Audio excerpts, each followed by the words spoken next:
Hi friends, इस video में हम जानेंगे कि ऑब्जेक्टिव्स को बिहेवियरल टर्म्स में कैसे लिखा जाता है। प्रीवियस क्लास में हमने डिस्कस किया था कि ह्यूमन बीइंग्स कितने तरह से सीखते हैं। उसमें हमने जाना था कि हम थिंक करके, फील करके और फिजिकल एक्टिविटी द्वारा हम सीखते हैं। तो कॉग्निटिव डोमेन का मतलब है thinking ability. Cognitive domain thinking ability से रिलेटेड है और इसमें हमने ये जाना था कि हम थिंक करके कैसे सीखते हैं। तो ब्लूम्स ने कहा था थिंकिंग के भी कई लेवल्स होते हैं। एक एक करके हम लेवल्स को क्रॉस करके और थिंकिंग के डीपेस्ट लेवल में चले जाते हैं और हमारी लर्निंग उतनी ही बढ़ती जाती है। इस टेक्सोनोमी से स्टूडेंट्स को लर्न करने में और टीचर्स को स्टूडेंट्स को ऑब्जर्व करने में सरलता होती है। तो इसके 6 लेवल बताए थे: remembering, understanding, applying, analysing, evaluating और क्रिएटिंग। तो रिमेम्बरिंग और अंडरस्टैंडिंग ये लोएस्ट लेवल माने जाते हैं। इसमें हम ये कोशिश करते हैं कि जो भी हमने सीखा है वह हमें याद रहे। और जो मिडिल लेवल है वह है अप्लाइंग, और ये एनालाइजिंग, इवैल्यूएटिंग और क्रिएटिंग ये हायर ऑर्डर थिंकिंग स्किल्स भी कहलाते हैं। तो इन ऑब्जेक्टिव्स को हम बिहेवियरल टर्म्स में, यही थिंकिंग एबिलिटी को डेवलप करना ये ऑब्जेक्टिव भी होता है। लेकिन क्वेश्चन ये आता है कि कैसे ऑब्जर्व करें कि स्टूडेंट्स में ऐसी थिंकिंग डेवलप हो रही है और वे सीख रहे हैं। तो ब्लूम ने कहा कि कुछ एक्शन वर्ब्स हैं, कुछ एक्शंस हैं। यदि आप स्टूडेंट्स में वे ऑब्जर्व करते हैं तो आप कह सकते हैं कि उनके अंदर ये एबिलिटीज हैं। तो आइए हम एक एक करके दोबारा रिवाइज कर लेते कि ये है क्या। रिमेम्बरिंग, अंडरस्टैंडिंग, अप्लाइंग, ये लेवल्स क्या हैं।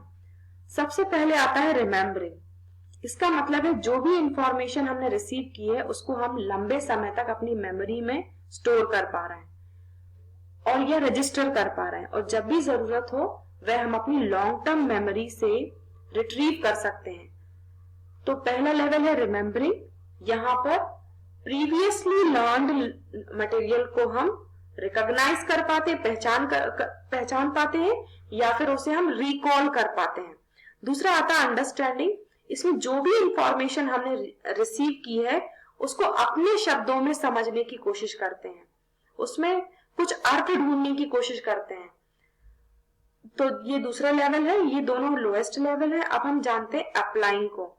इसमें जो भी हमने सीखा है तो हम ये पता लगाते हैं कि वह ज्ञान यूज कहाँ होगा, वह इंफॉर्मेशन कहाँ यूज होगी, न्यू सिचुएशंस में कहाँ यूज होगी और सिमिलर सिचुएशंस में ये कहाँ यूज होगी, ताकि जरूरत पड़े तो हम उस इंफॉर्मेशन को हम यूज कर सकें। अब नेक्स्ट है हायर ऑर्डर थिंकिंग स्किल्स। उसमें सबसे पहला है एनालिसिस। यहाँ पर हम इंफॉर्मेशन को पार्ट्स में डिवाइड करके और अच्छे से समझने की कोशिश करते हैं और हर एक पार्ट में रिलेशनशिप एस्टैब्लिश करने की कोशिश करते हैं कि एक पार्ट दूसरे पार्ट से कैसे जुड़ा हुआ है या कैसे अलग अलग है, और इन सब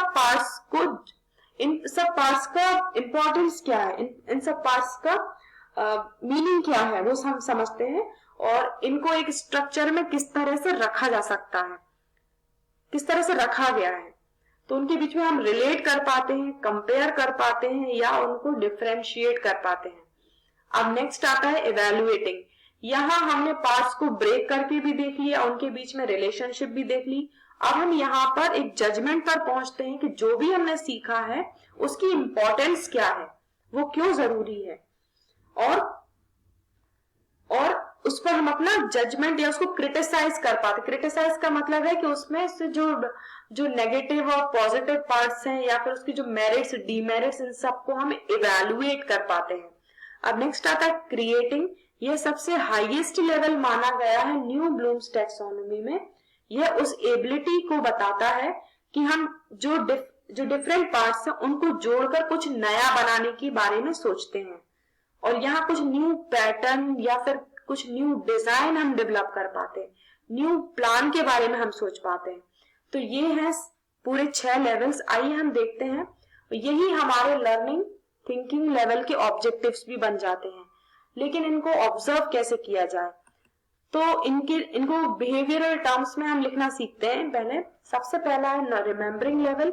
इसमें दो मेंटल प्रोसेस इन्वॉल्व है, एक तो पहचानना और दूसरा रिकॉल करना। पहचानना मतलब है कि कुछ इंफॉर्मेशन आपके सामने प्रेजेंट की जाएगी, उसमें से आप रेलेवेंट को पहचान सकोगे, जो आपने ऑलरेडी सीखी है उसको आप पहचान सकोगे। अपनी लॉन्ग टर्म मेमोरी में से उसको याद करके आपके सामने जो इंफॉर्मेशन है उसको आप आइडेंटिफाई कर पाओगे। ये पहली मेंटल प्रोसेस है। और दूसरी है कि जैसा आपने स्टोर किया वैसा कि वैसा आप रिट्रीव कर पाओगे या फिर से प्रत्यास्मरण कर पाओगे आप। तो इसको अब यदि आप इसमें कई एक्शंस को ऑब्जर्व कर सकते हो, जैसे कि कुछ आपने पार्ट्स बच्चों को दे दिए, उसमें से बच्चे रेलेवेंट पार्ट को सिलेक्ट कर पाएंगे, जो उन्होंने सीखा है उसके आधार पर वो चुन पाएंगे। जो गलत पार्ट को भी वो आइडेंटिफाई करके अलग कर पाएंगे, सही को अंडरलाइन कर पाएंगे, गलत को अंडरलाइन कर पाएंगे। जो नाम आपने सिखाया है, जो ईयर आपने बताया, वो भी वैसा के वैसा अपनी लॉन्ग टर्म मेमोरी में से रिकॉल कर पाएंगे। जैसा मीनिंग आपने बताया, जैसी डेफिनेशन आपने बताई, जैसी लिस्ट आपने प्रेजेंट की है, वैसी वो भी अपनी मेमोरी में से उसको फिर से याद करके आपको बता पाएंगे। तो आइए जानते हैं कि इसको ऑब्जेक्टिव टर्म्स, इसको बिहेवियरल टर्म्स में कैसे लिखेंगे। जैसे कि मान लीजिए मैंने यहाँ पे एक इंफॉर्मेशन ली है सोसाइटी, तो टर्म सोसाइटी को मैंने डिफाइन किया क्लास में, तो स्टूडेंट्स ने वैसे कि वैसा स्टोर कर लिया अपनी लॉन्ग टर्म मेमोरी में, और जब मैं उनसे पूछूंगी तो वो वैसा के वैसा मुझे बता पाएंगे। तो यहाँ ये एबिलिटी, यहाँ स्टूडेंट्स के अंदर ये एबिलिटी होगी कि जैसा मैंने उनको बताया है वैसा के वैसा वो डिफाइन कर पाएंगे, वैसा के वैसा वो स्टेट कर पाएंगे, वैसा के वैसा वो लिस्ट कर पाएंगे। तो यहाँ आप कैसे लिखेंगे ऑब्जेक्टिव्स को बिहेवियरल टर्म्स में? ये एक सेंटेंस के फॉर्म में आप लिखेंगे कि students will be able to define ये एक्शन है, ये आपको उनके बिहेवियर में ऑब्जर्व करना है कि वह ये डिफाइन कर पा रहे हैं कि नहीं। डिफाइन द टर्म सोसाइटी, तो ये जो सोसाइटी है वो है टॉपिक या वो इंफॉर्मेशन जो हमने क्लास में प्रोवाइड की है।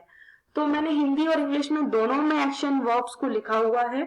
आप अपने टॉपिक के अकॉर्डिंग इन एक्शंस को अपनी जो बिहेवियरल टर्म्स में ऑब्जेक्टिव है उसमें आप यूज कर सकते हैं। और ये एग्जाम्पल मैंने लिया है थर्ड स्टैंडर्ड के टॉपिक से, जो है नाउन एक कॉन्सेप्ट है, और मैंने टीचिंग पॉइंट लिया है यहाँ पे मीनिंग।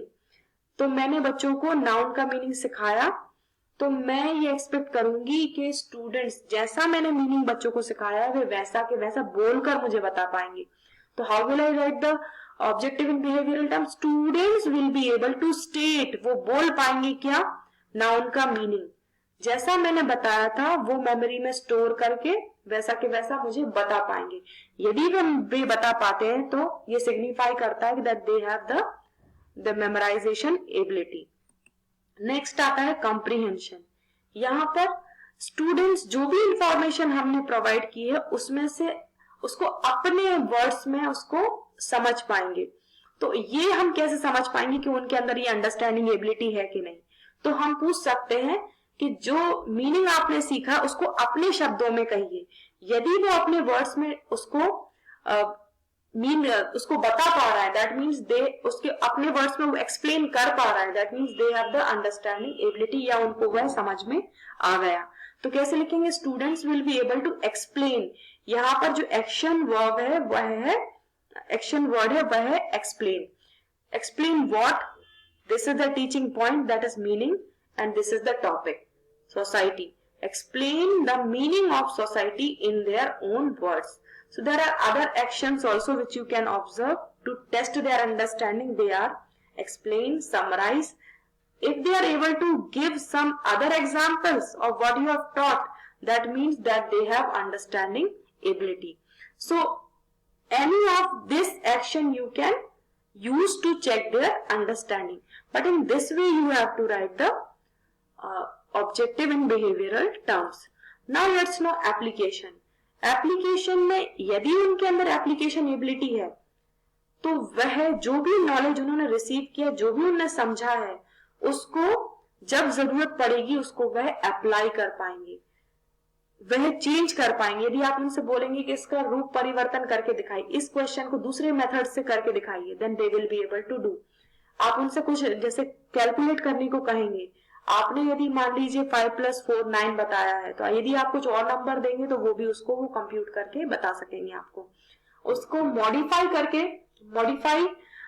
करने के बारे में वो सोचेंगे, कुछ जैसा आपने बताया वैसा वो प्रिपेयर कर सकेंगे या न्यू सिचुएशन में उसको अप्लाई कर सकेंगे।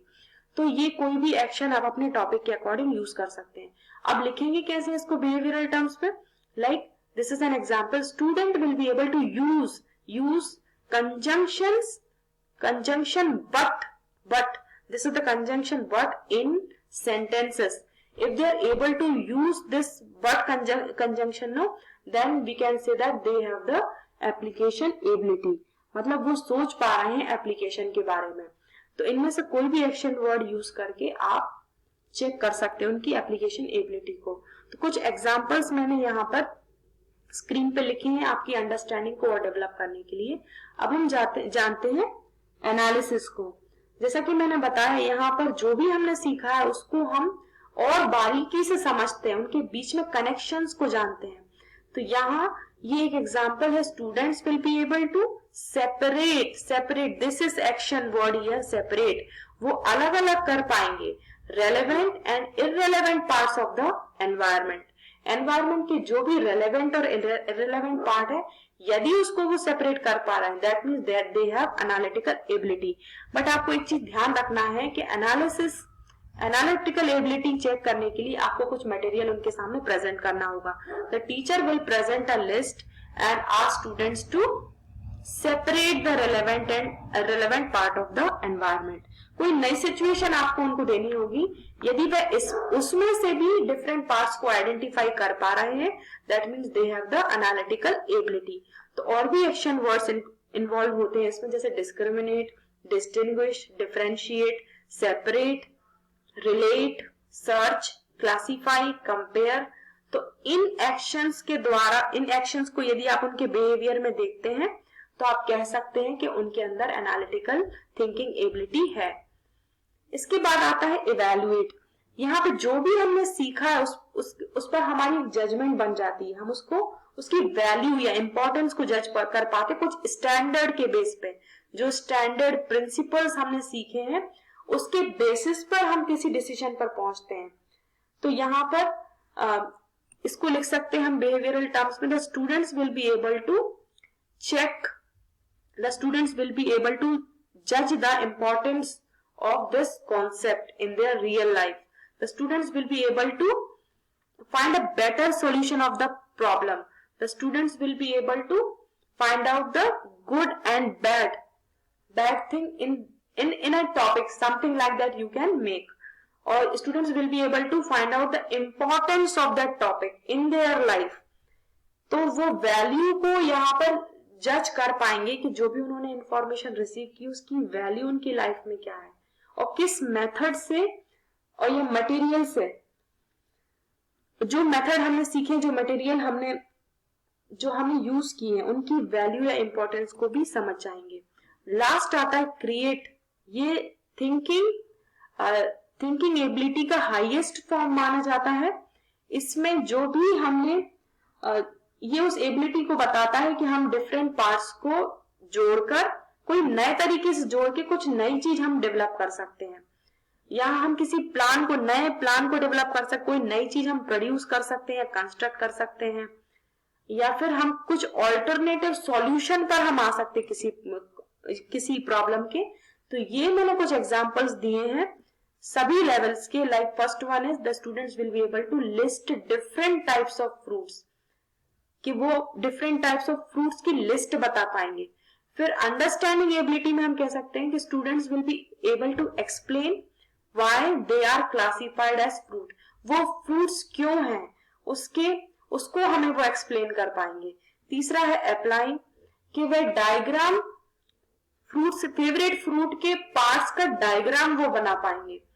Fourth, analysing, evaluating and creating. तो इसके एग्जांपल्स को आप रीड करके समझ सकते हैं कि इनको बिहेवियरल टर्म्स में कैसे लिखना है। तो अपने टॉपिक के हिसाब से आपको इन ऑब्जेक्टिव्स को बिहेवियरल टर्म्स में हर लेसन प्लान में लिखना है।